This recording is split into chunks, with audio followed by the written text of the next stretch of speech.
I recently had a conversation with a sales manager that reached out to me to seek some advice and some counseling.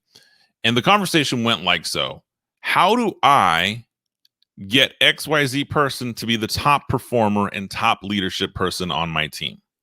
You see, that's a problem people have. They identify somebody on their team that has the skill set, that has the sales set, that has the leadership skills, that they want to develop that person to a leader. They want to develop that person to the next generation of sales leadership for that person's team or that person's organization. So how exactly do you do this? Well, a couple things that I would definitely recommend when you want to develop somebody and you want to push that person to get to the best level of themselves, to the next level of success. It's a two-part strategy to get the most out of the people around you. Now, this can apply for developing everybody on your team. So it's not necessarily I only do this strategy with high performers or people who I want to promote into management or promote to the next level. This is a strategy you use for everyone around you to develop everyone around you. And I promise you, when you focus on developing those around you, your own personal development, your own skill set goes to a level that you've never believed would be possible. So let's talk about it. Number one, to develop someone around you to achieve results they've never thought possible, or to develop someone around you to get to that level of leadership that you believe this person is capable of. First part is give that person a reputation to live up to. It's one of the oldest strategies in the book, and it's one of the most forgotten. This goes back to Dale Carnegie's book of How to Win Friends and Influence People. You give someone a perceived reputation to live up to, and eventually they will live up to that reputation. And to give somebody a reputation, it is a continuous, constant conversation. It's not a one-time, hey, you are going to be the best rep on my team, or hey, you're going to be the best salesperson this company has ever seen. It is constant repetition where you're always telling this person on your team that they're destined for greatness. You're always telling this person on your team that you're counting on them. You're always acknowledging this person that they can contribute at a higher level.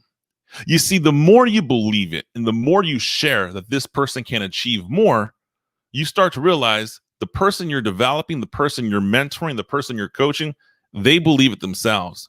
And now they have a reputation to live up to.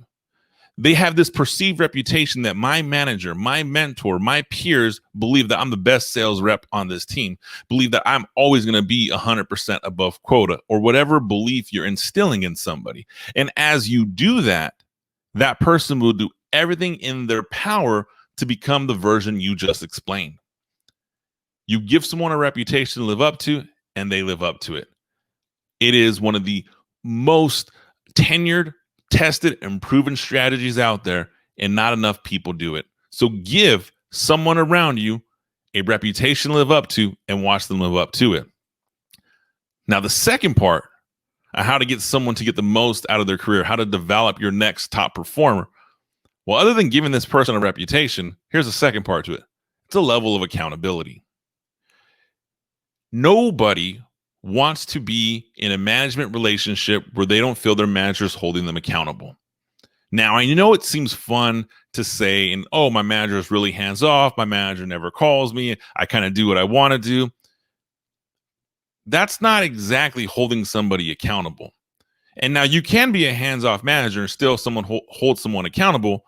But in order to hold someone accountable, you have to do it at every opportunity that presents itself.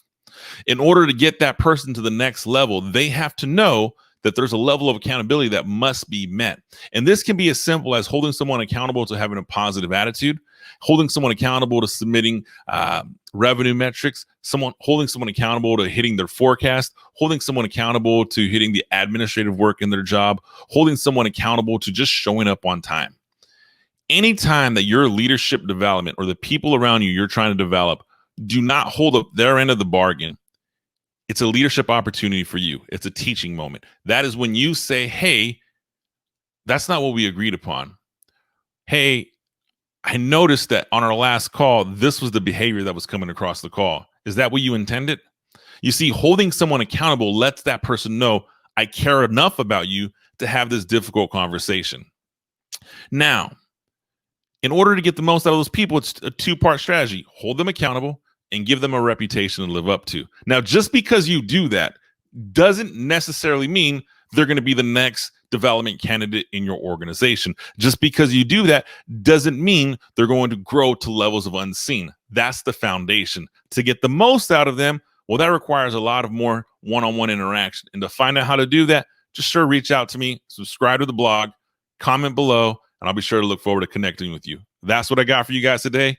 I'm Anthony Garcia. Thank you for your time.